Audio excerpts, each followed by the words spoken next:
Band meeting! Dozens of Pinaymootang band members rally outside the band office in hopes of having their voices heard. Their signs list many issues they say they've been dealing with under the current chief, Curvis Anderson, and band council.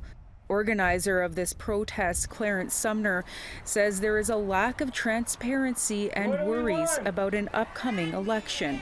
They're going to be asking for band members to give them a vote for the next 4 years, but yet they didn't have a band meeting these 2 years. So does that mean for the next 4 years, band members are going to be in the dark?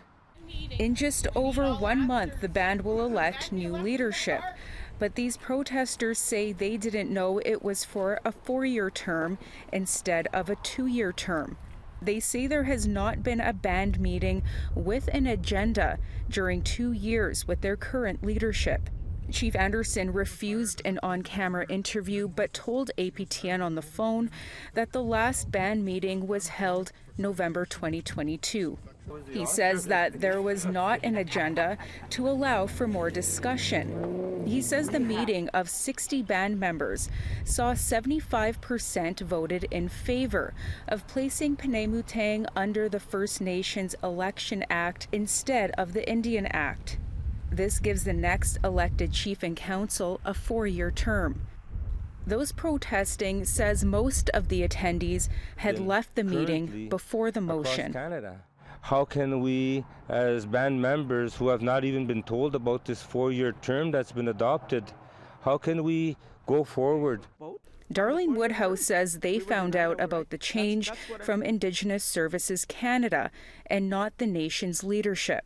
We had to send in a letter to Indigenous Services Canada, to the Honourable Minister Hadju, to ask her whether our First Nation, Curvis Anderson and the Council, whether they had submitted a BCR requesting a 4-year term. That's how we found out.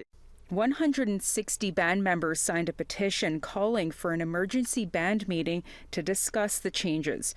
Sumner says some community members on and off reserve also have questions about the electoral officer in charge. Burke Ratty is the electoral officer for Pinaymootang and has worked elections for many other nations across the prairies. Another petition has been started to have him removed.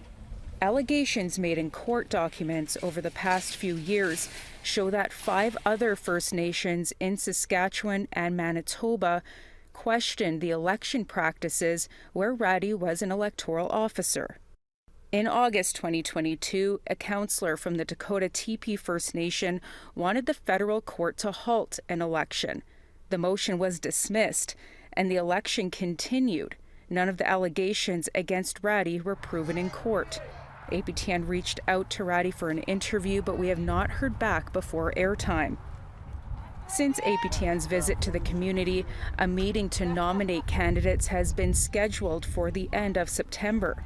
Members of Pinaymootang go to the polls October 31st. Tamara Pimentel, APTN National News on the Pinaymootang First Nation.